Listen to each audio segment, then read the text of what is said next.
Hi. Before going to video, please subscribe to my channel for more interesting stuff. And the question is, teachers, what's the darkest thing you've seen from a student? Had a student in my class as a sophomore. Every morning her junior year she would come in and chat in the morning. One day out of the blue it stopped. In fact, she wasn't at school at all anymore. Fast forward 3 months, she shows up and looks broken. I ask her what's going on. After quite a bit of hesitation, she tells me that she went to a party and was DD. No alcohol in her system. However, she woke up the next morning and couldn't remember a thing about the previous night. A couple of weeks later, she finds out she is pregnant. She was a virgin before that night. Roofied and raped. She had only told her counselor and now me. I haven't had a chance to talk to her due to COVID. Her outlook and demeanor was night and day before and after that party. I'm not a teacher, but I had an off hour in high school and I usually would use it for going home or just hanging out. I was asked by my film photography teacher if I could help with teaching by showing some of my examples and helping mostly 9th graders. I was in 11th grade at the time. I noticed one kid was really quiet and socially awkward, but he had really good prints. And after a couple days I noticed a lot of film was missing, and so I asked my teacher. He said that the quiet kid paid for some extra film to take home and use. I brushed it off for a while until it came to show some of the prints to the class. The quiet kid was third up and I was over near his desk and I noticed some of the pictures he printed.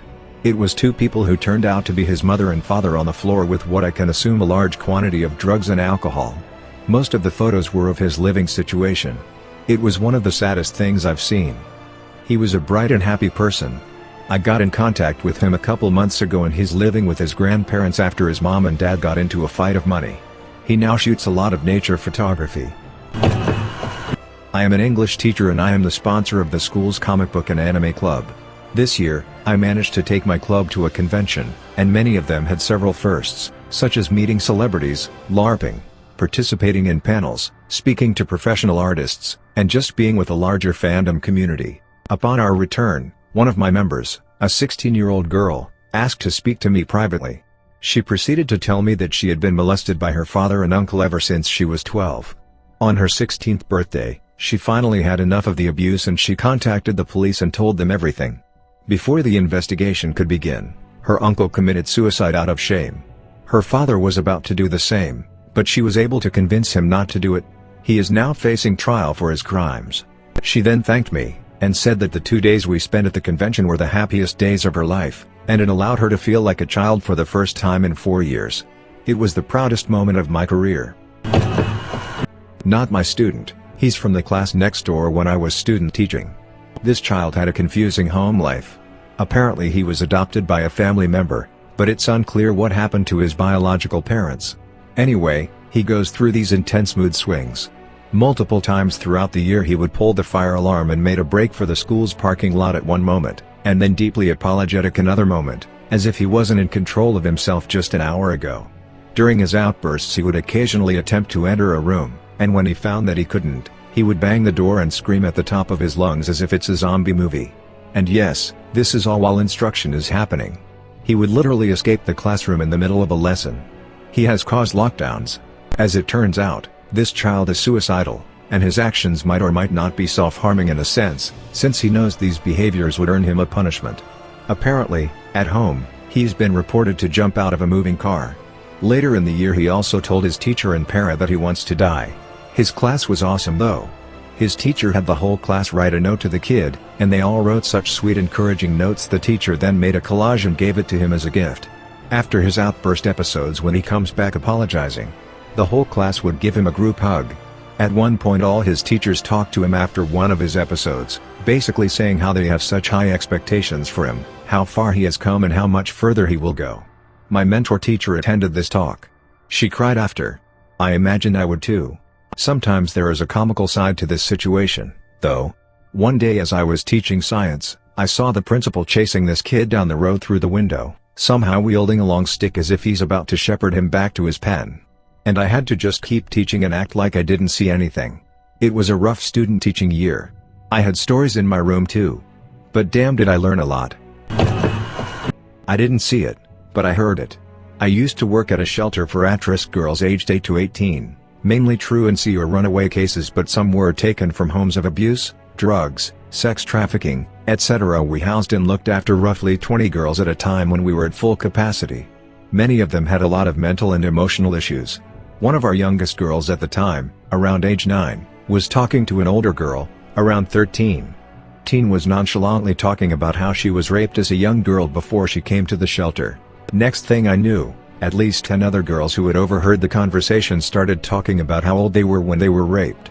Some rattled off multiple ages and times when it occurred. Just causally, it was chilling to hear so many young girls tell their tales. I was working at an after-school program as a director, site manager, and one of my employees radioed me needing my immediate assistance at the playground. I raced out there.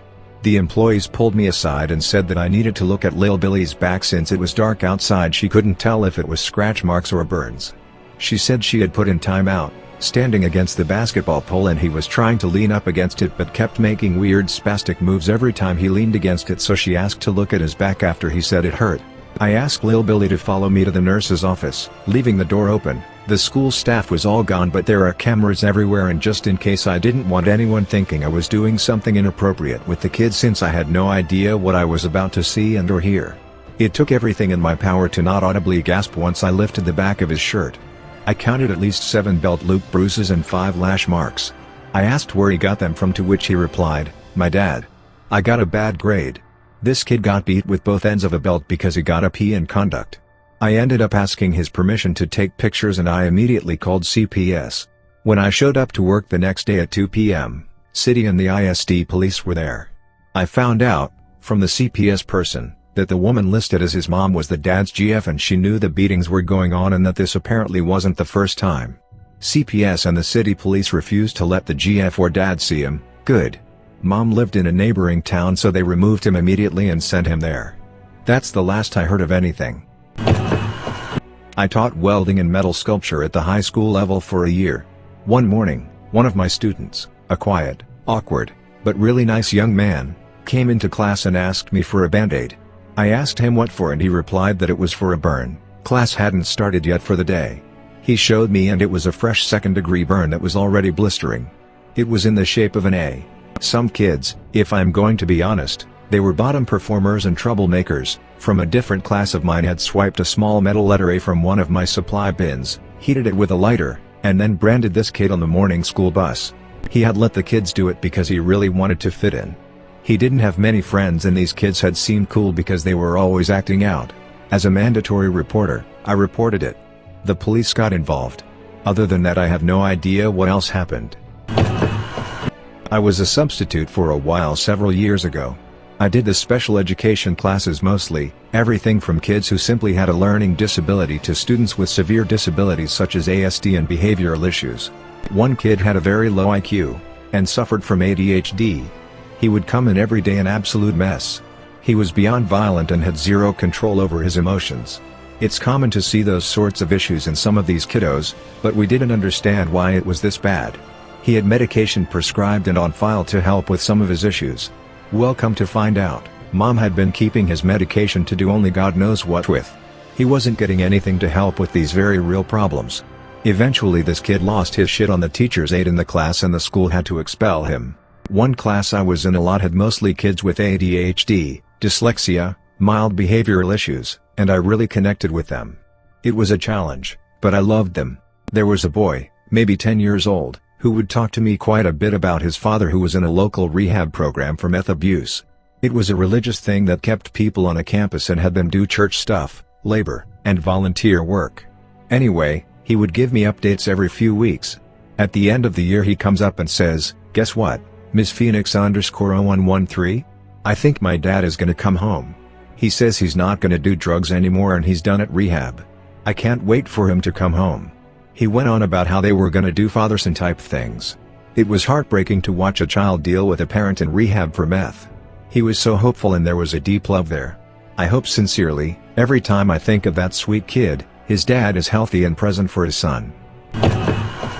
My birth mom went to rehab several times during my childhood. She would show up for a while, then abandon me again.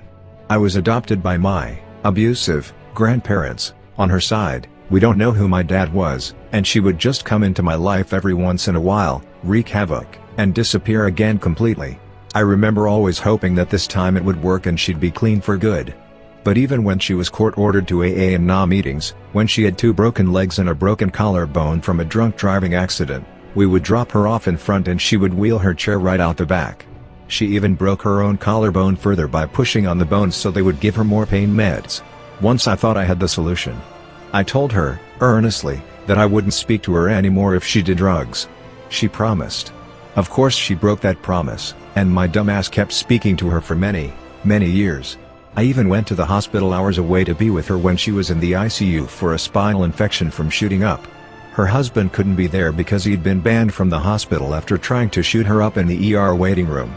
The year after that, after finding out a bunch of stuff about my family, knowing about my sexual abuse and potentially even knowing who my father was and lying to me, I maybe have a half-brother I went to school with briefly. I finally actually cut off my family completely, for good.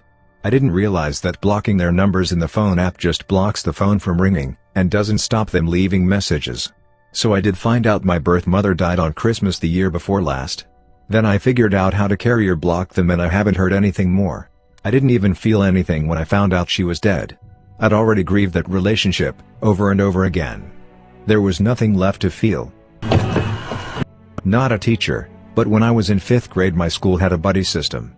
Since I was the oldest out of 7 kids, I grew up learning how to take care of troublesome kids. The buddy system went like this: a 5th grader would be assigned a kindergartner. The 2 classes met every Wednesday and did arts and crafts together. Since my teacher saw I was strict with kids and knew how to take care and be responsible with kids, I was put with the most problematic kid. This kid misbehaved a lot, and I got him to become a lot better and didn't think much of it until one day this happened. We were helping the kids cut things out, and they gave us big kids real scissors. I had turned around for just a little to ask my classmate what the next step was when I felt a very, very sharp pain on my arm. When I turned around I saw that this little kid had cut me. Not a big cut, but still. I didn't yell, but I asked him why he did that. He then told me that that is what his mom did to him, and that it was just tougher love. It turns out that this kid had been abused and cut by his mother so much he thought that it was love. It was rough. There's so many things to say here from a middle school teacher. Here are a few. 1. A video started circulating of one of my students curb stomping a cat. Then a few weeks later, the same student was spreading rumors that they were planning to shoot up the school on the last day. This quickly was taken over by the local police and investigated. 2. I've unfortunately seen way too many students suffer from the after effects of all types of abuse, which is truly heartbreaking. 3. Then there is the classic kid that likes to bring weird toys to school like Barbie doll heads and just play with them as if they are the only one in the room. He would also bring water in vodka bottles and honestly think nothing was wrong with it. 4. Saw a kid try to jump off the balcony. School is 2 stories.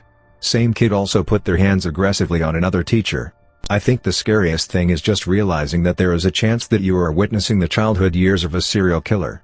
One of my teacher friends told me about a student that had super troubled, abusive childhood. Had a history of torturing animals and he would make comments to female students about how much he liked their skin, in a beyond creepy way. I teach teens with emotional/behavioral disorders as their primary disability and learning as a secondary. Anyways, seen lots of shit but I'll narrow down to these 2. First one, student D was hard to connect with. He was so disconnected from his peers even. He was on the smaller side and lacked confidence. D was the head-down disengaged type that usually took a little longer to build a trusting relationship with. I just assumed this was his coping mechanism at school. One day he was gone and another student announced that it was for molesting his little sisters. It turned out there was a big bust in our area within his trailer park where children were just being passed around between convicted sex offenders and used to create porn. The reason truth unfolded was because his little sister's teacher noticed that she had bled through her clothing in her 1st grade class.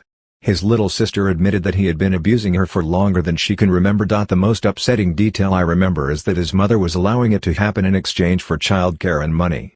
He ended up in a juvenile detention center before his court date. Because he had an IEP, I was still responsible for providing instruction to him. What that meant was I would send a packet of math worksheets to his tutor at the center. Every couple weeks they would get sent back to me for grading. The first time I received his work there was doodles and symbols. The next time, he started to write phrases.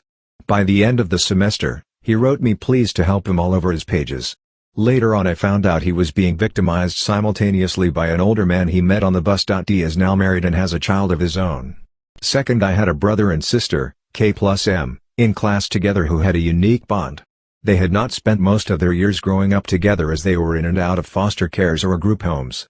At this point in time, they were living with an aunt, but it mostly seemed like they were house hopping between family members. Their attendance was poor and it was hard to keep track of their current residence. It wasn't very unusual in this district because there's a lot of mobility, especially around this population. Halfway through the year we got a new female student. J. Her mother had gone to prison, so she moved to the area to live with family members.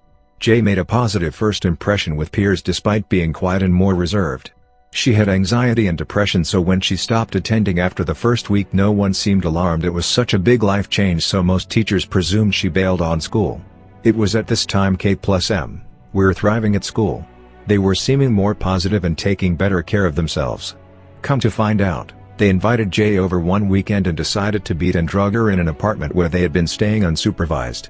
They kept her high in a closet and prostituted her for income. That then explained why they were wearing new clothes and fresh haircuts. Thanks for watching. Please do like, share, comment and subscribe for more videos.